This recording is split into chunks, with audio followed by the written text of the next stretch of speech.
How's it going, YouTube? Navysooner here. Today we're going to be going over a gun that has been talked about way too much, just like a Glock. Let's get into it.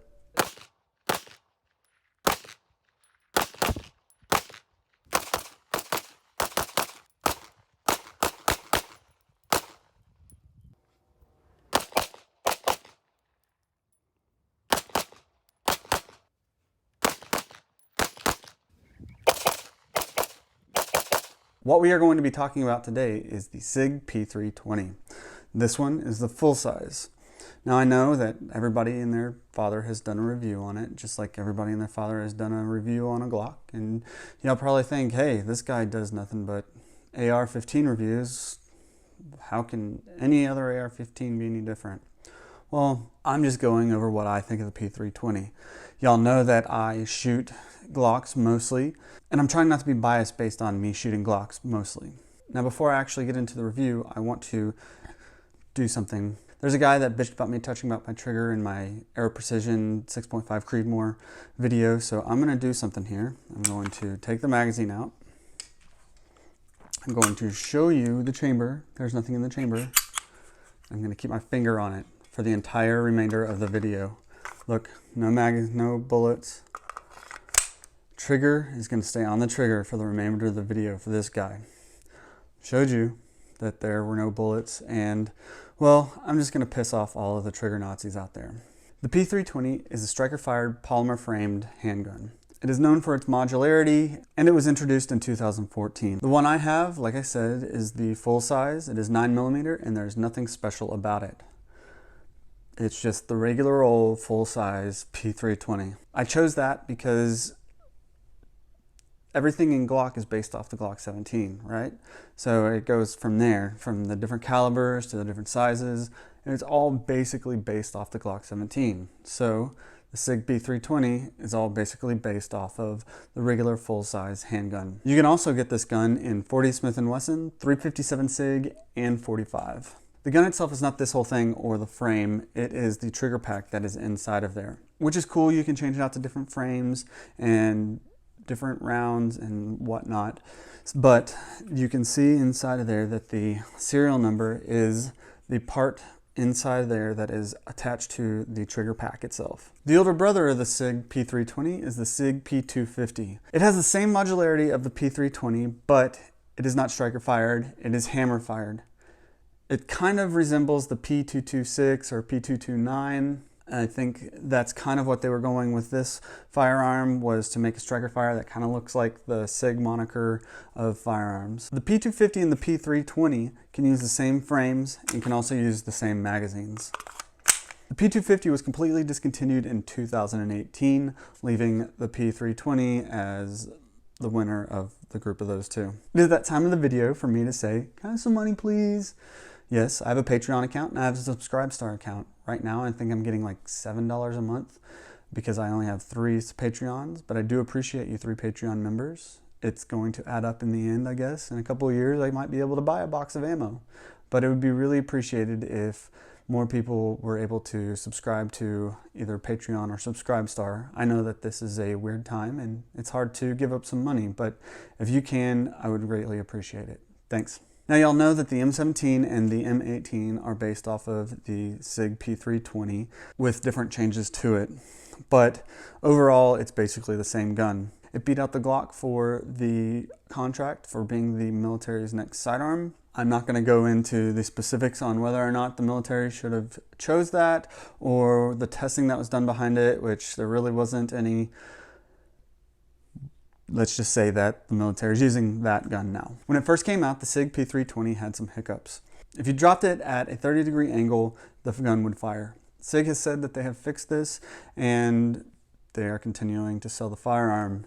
If you had one of those firearms, you could have sent it in and gotten it fixed. There are some lawsuits that are going around right now. We will see how those go for Sig. The barrel length on this is 4.7 inches, and obviously it can be changed out based on your slide length or whatever configuration you want for the P320. The Sig P320 comes with 2 magazines.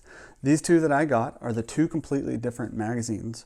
One says Sig Sauer on the bottom, the other one says Sig on the bottom. The one that says Sig Sauer on the bottom does not work with certain grip modules. What changed on the magazines are these little pieces that come up off of the base plate. They are different. The magazine release on this firearm is swappable so that you can change it out to the other side for a lefty to use. It's kind of a pain in the ass. It's hard to see here, but there is a hole when you press in on the magazine that you have to put a tool into to be able to get the magazine out to switch to the other side.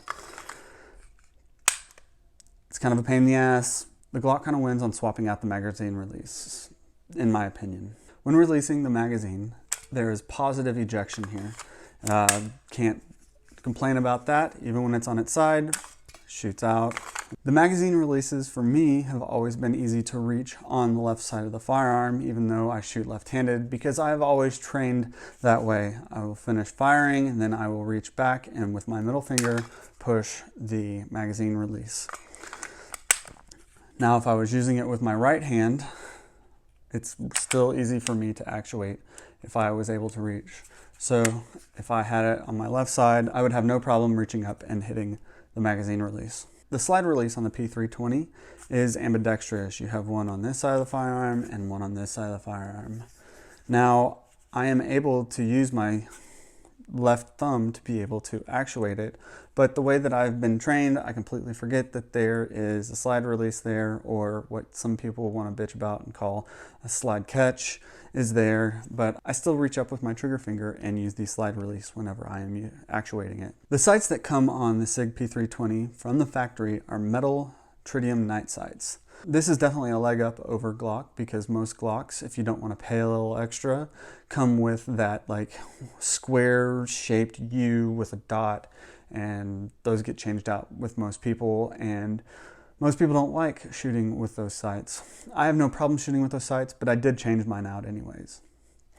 That being said, Sig does have a leg up when it comes to the sights that are on the firearm when it comes from the factory. Now we're going to get into the grip frame. I know that the grip frames can be changed out, but with this full size one, my hands are kind of small and they don't fit around it very well. Now I know I can change it out for the smaller frame for the full size firearm, but this is based off of what comes from the factory. The texture on the grip frame is decent whenever it is not wet, but when it gets wet, it is slippery, for me at least.